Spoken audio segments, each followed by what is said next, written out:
Hi, I'm currently in the process of moving right now, and just this very second, I transported all of my acrylic paintings from my apartment into this new house. The room I'm currently sitting in is going to be my art studio, so I thought while it's empty and I have everything spread out, I would show you my paintings. Historically, I am bad at doing that. I think I'm just kind of overly self-critical and tend to dislike my paintings a year or two after I've made them. And on one hand, that can be good because it means I'm improving my skill, but it's mostly a bad thing because it comes from a place of like embarrassment and shame. And I want to get over that. So I figured I'd just do it all at once. The paintings behind me have been made over the last 4 years-ish. The newest one within this month, the oldest one like a few houses ago. These have so far survived my brain wrath and I'm cool with them. Don't have any plans to give them away or donate them or repurpose them. I'm just kind of collecting right now because I would eventually like to have an art gallery exhibit, and I have some themes in mind as to what they would be about, but it's going to be a long time before we get there, I think. So yeah, let me just show you what I have right now. I'm going to start off with this pink self-portrait. I made this to go alongside my film Brute. Brute debuted last fall as a part of a multimedia art exhibit of queer creators. I made this to accompany the film. If you watch it, you'll know the vibe. I do really like this painting. I would say it is one of my favorites and was honestly one of the least challenging, funny enough. I just entered this like complete flow state and started and finished it in one night. So next I have a very old one. This would be one of my oldest ones. As you can see, I varnished it. It's pretty simple overall, but I made it specifically for the last house I lived in. All of these colors matched my decor at the time, so this was a very intentional piece. Then I have some smaller ones, and I'm just gonna go in a circle with what paintings are laid out. There is no rhyme or reason as to this order. This is also one of my favorite ones. It is a Basquiat Tamagotchi. As you can see, I also put a varnish on this one. I tend to do that when I have darker colors in general because I feel like it adds something, a little je ne sais quoi, if you will. But yeah, I used to have Tamagotchi and I loved them, and I just wanted to do something creative with it. So I did a little pixelated Basquiat. This is on a wood canvas, and most of the ones I have behind me are cloth, but I've really been liking using wood. It does absorb the paints very fast, so you have to work quickly, but there's something about like the actual tactile aspect of wood that I've really been liking. And I did this oranges painting on it as well. I wrote a line from one of my poems that says, "I think about what you told me as if it's my own memory." Why is it with oranges? I don't know. Just vibes, you know? Like I kind of just paint as things come to me, and I don't plan out my paintings a ton. And for whatever reason, I just thought the orange color of the oranges would look really nice with a blue font. Then we have a bunch more small ones. This is my absolute tiniest one. I made this one very intentionally as well. I had the opportunity to display 4 paintings in a hair salon, but they had very, very specific requirements, and one of them was the size. I was allowed to put 4 up, but I only had a few that were in their size range, and so I just whipped this up. I got really creative with it. I put ribbon grass, so it was 3D, and used some red dice I had, and then did these little polymer clay ants. Some of them are 3D and some of them are 2D, like these ones. Again, a varnish. I thought it would look nice with the fork. So yeah, it's a little silly, it's a little whimsical, but I think it's cute. This one isn't really special by any means. It is a dragon fruit. Just like the pink portrait over there, I made this to go alongside my film Brute. Again, you just need to watch it. I'm like eating dragon fruit in it. And then this one has a pair. I made these two together. They are window reflections and they have a tree shadow. So the green one I think is not as good as the gray one, but I wanted to differentiate the color. But yeah, I love these two. I think out of all my paintings, these ones are very mature and classy, and you could see them hanging up in like anyone's home. I have weird feelings about them because I made these paintings to sell in a plant shop. I got the go-ahead and the owner said she liked them, but then she kind of just dropped off the face of the earth, like just stopped communicating with me. And so, yeah, I had intended to make these a series. These two to start off, and then as they sold, I would make more for her. Like, these only took me an hour each to paint, so I figured this would be a good freelancing career thing. But yeah, it didn't happen. So now I just have them, you know, like I do like these paintings, but they weren't for me. To juxtapose the more classy type of painting, I have this one-eyed bunny with like billard things. This is quite an old one and I can't tell you why I made it because I don't know. I just thought the pastel vibes were fun. This next one will look familiar to anyone who's been watching my channel for a little bit, and it is this person dog thing on burlap. I called this I Got That Dog in Me. I really like it and I was hoping this one would sell. Again, it didn't. Just a fun little vase. I really like the textures that the flowers have and that it's more visually cramped on the top. It's definitely unusual for a vase painting, but it makes it special to me. This is the newest one I've done, and so I might dislike it soon.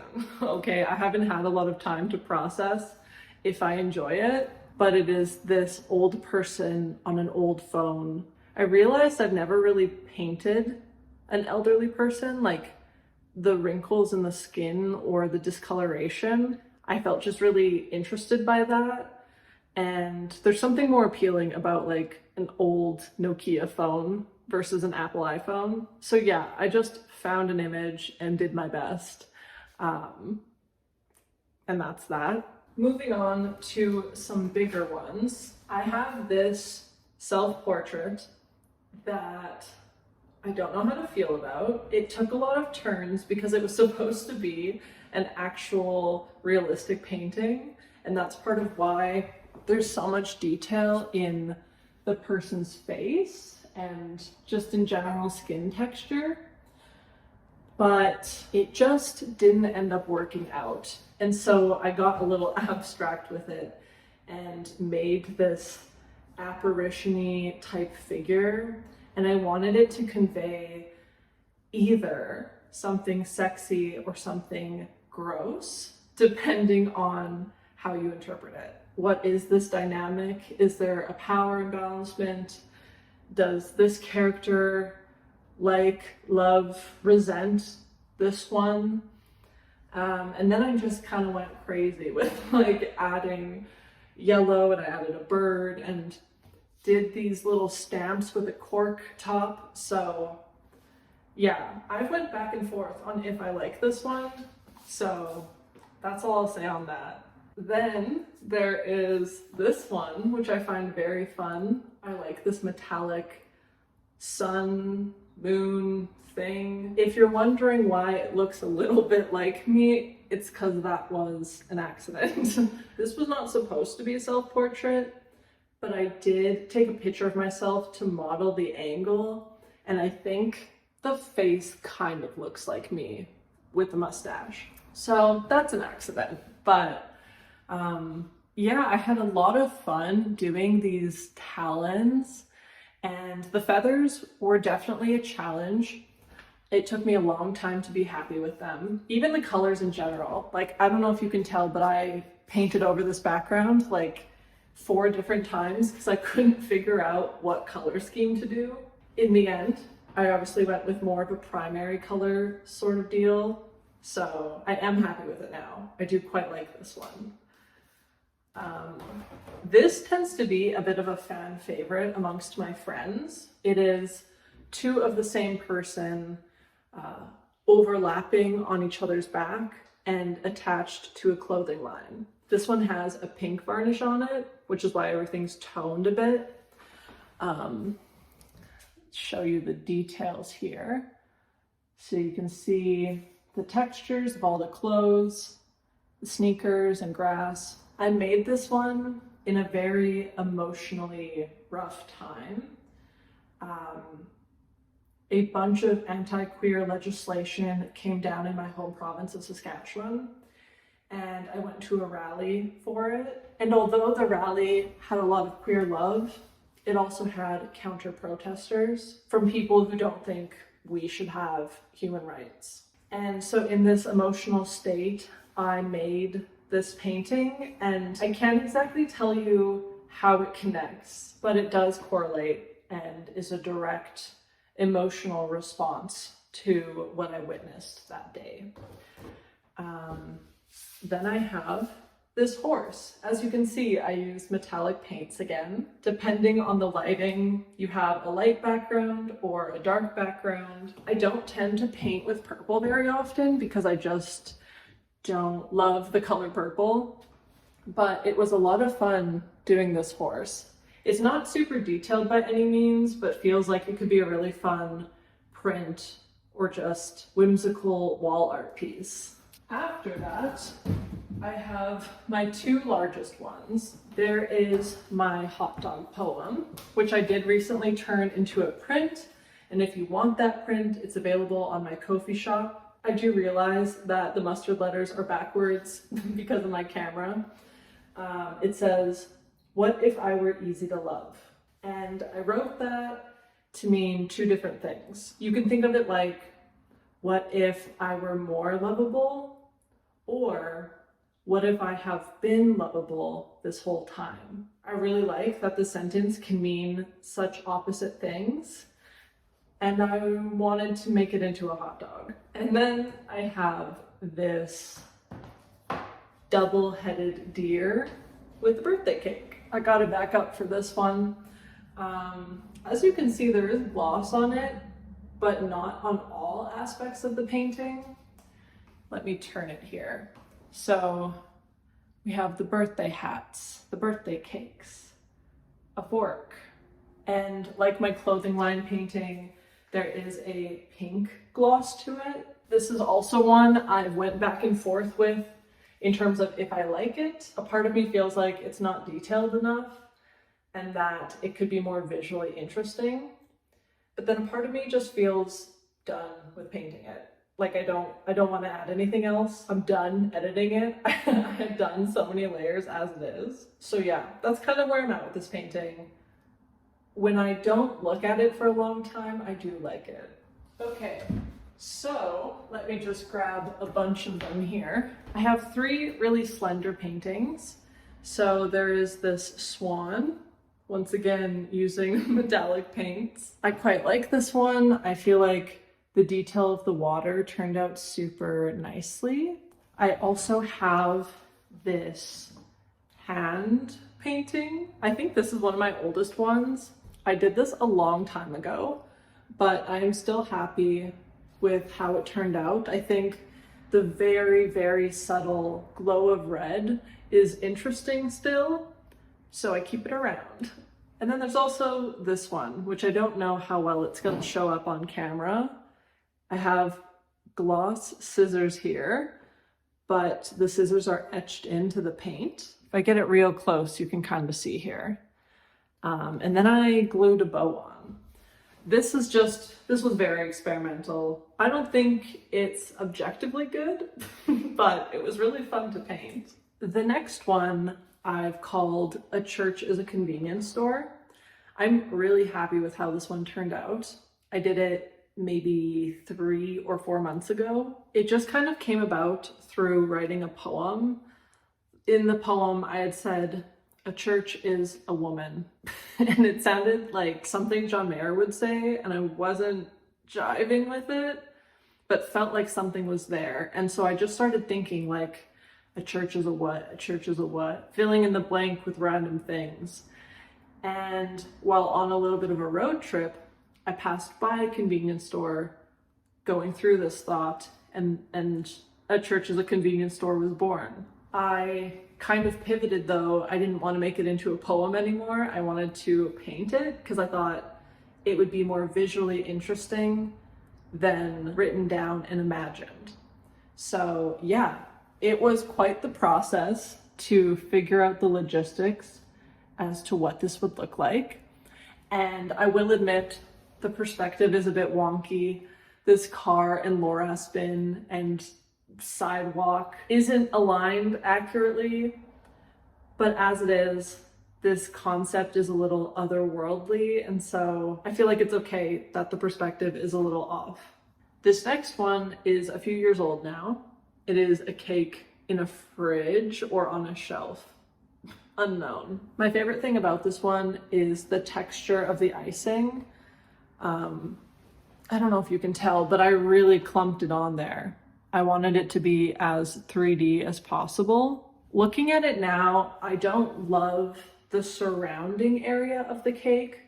Like, this fruit didn't need to be there. These wine bottles could have been more detailed, but because they're not the point, the point is the cake, I'm fine with it. I'm also low-key trying to do a cake series right now. As you saw with the deer painting, there was cake there, and there's another one back there. I love painting cake. This is probably my least favorite out of every one of my paintings, but I keep it because it's significant to me. I made this thermal person, obviously in a kind of pain or agony, and a beam shooting out of them. I made this the day after a very intense breakup. It was a breakup with someone I thought I was going to spend the rest of my life with. And this is what came out of it. And so even though this isn't something I would hang up, the experience of painting this the day after a breakup is still very vivid to me. And it was like a cool thing I did for myself to instantly start processing it. So yeah, that's that one. This next one also has a pair that I have to find. I've been wanting to do this series where I paint over old timey paintings done by someone else, all of which are of course thrifted. So there's this one that says locally hated, but the words go over the frame as well. I had this one hanging up in my last house for a long time. I loved this vibe. It felt so quintessentially Midwestern queer to me. And then I thrifted this Picasso knockoff and wrote, "Auto-tune your opera." I don't know what that means, but it was a line of poetry I had written, and it just like didn't belong anywhere. I liked the sentence, but couldn't make an actual poem out of it. And so there was something about the gaze between these two people that made me laugh with these words on them. Okay, we are getting to the end. I swear it's coming. This last year, I've really been getting into painting animals. And this is a painting of a dog that I called Tuledes. Tuledes is Hungarian and means too sweet. And I painted this while grieving the death of my dog. She doesn't look like this, but I just really wanted to paint a circusy, whimsical pet. And I'm really happy with how this one turned out. And I am also selling this on Ko-fi. If you are interested in buying any of my art, like some of the ones you've seen today, or I have a multimedia art subscription called Love Letters that goes on every month. Any of it, it's all on my Ko-fi account, which will be linked in my bio. This one is, okay, don't judge me. I was just having fun.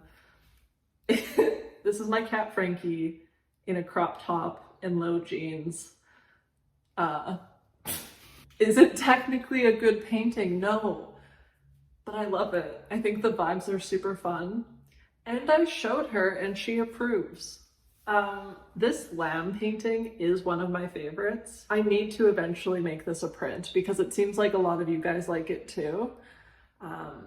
There is a gloss to it. I added a Hungarian inspired detailing at the top as well. Yeah, I really love this one.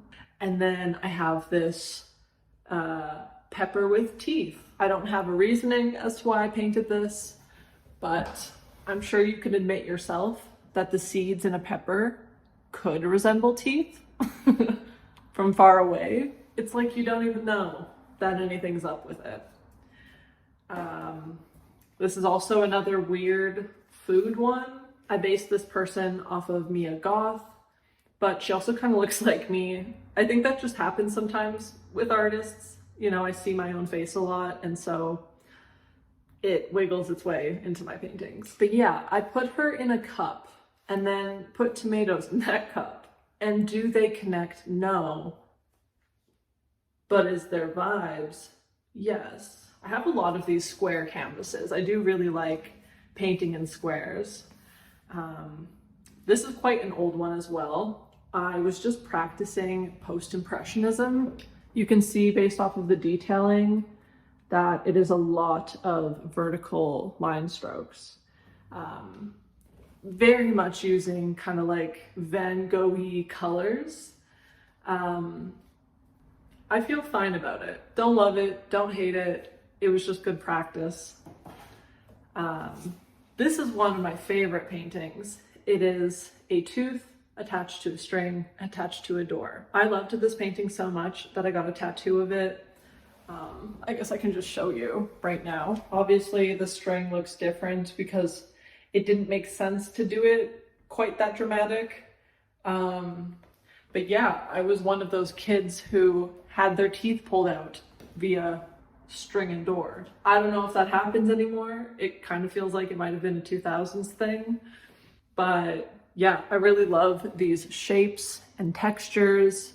And I think the blues are so pretty. I also just in general love painting with blue. I did this fully blue bathroom as well. As you can see, the perspectives of this one are off as well, but I did it on purpose this time. I really wanted to give a kind of like off-putting, back roomsy type of vibe. Like something's going down in this bathroom. I wanted it to be unappealing and look both clean and dirty at the same time. As people, we often associate light blue as very cleanly and medical. You know, our hospital scrubs are light blue. A lot of doctors' offices, cleaning supplies are. But I added a bit more of a grimy green into the mix to give off that juxtaposition. I also put a gloss on it because it's a bathroom and I figured that would make it look a little wet. Okay, one more stack. We're gonna start off with a dice painting. So, oh shit, this got wrecked in transport a little bit. That's unfortunate. You can kind of see up here, there's an indent. Anyways, these are hands throwing dice. They are my hands. I had modeled them and just kind of inserted the dice afterwards. I really love the way these colors turned out and had this one displayed in my kitchen for a long time. And then I have this naked man with a big snake. This is based off of an image I saw in a magazine, and I'm very happy with how it turned out, honestly. The snake was super fun to paint, and the grass and rocks were oddly challenging. You think for just like circles and lines it wouldn't be, but it was kind of the hardest part of this painting. These next two are, I think, the actual oldest paintings I have. I know I've said that a couple times now, but I do think both of these are actually the oldest. There is this dancing person. If you can see, there's the head, arm, torso, a butt, and the legs. and I have just kind of flashes of color to represent the movement. It's quite abstract, but I've always liked this one. It's one of the few that has survived these last few years. And there's also this one. In a similar vein, it's abstract. I did a lot of colorful smudges. I think my main critique is the fact that these people are so off-center. They could have been a lot bigger and I could have used this space a lot better, but I still really like how they turned out. I think their faces are super interesting. The colors complement each other really well. So all in all, I'm still happy with this one. And there's a reason why it also survived all these years. And I have a final cake painting. It is this girl kind of smiling, but also crying. I wanted her expression to come across as either sadness or as being heartfelt. Just like some of my other paintings, the meaning can change depending on who you are and how you read visual cues. I had a lot of fun with the detailing of this one. You can see that I really tried to refine the colors here. I used a gloss on her tears, which was fun. And I think the cake is the best part. I'm starting to get better at cakes after painting so many. I put little blueberries on them and kind of did an off-white cream cheese sort of vibe. I do think that this person could have been more realistic or like more three-dimensional. She's very flat compared to everything else.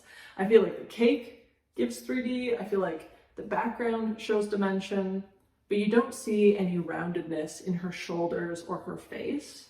And that's okay. You know, this painting isn't a recent one by any means. I've also went back and forth with if I like it or if I don't, but I've accepted it for what it is. I don't mind it. It's just good to note that for myself. Because like, as I try to advance my skill and paint more and more people, I want to feel proud of them. And so it's good for me to note how to change things in the future. So yeah, let me put these away for a second. I hope you liked this art tour. A moving vlog will be coming really soon. I've been filming the process of me and my partner moving everything, and I'm excited for it to be done. It's been a lot, so I hope to see you in that video whenever it comes out. Bye.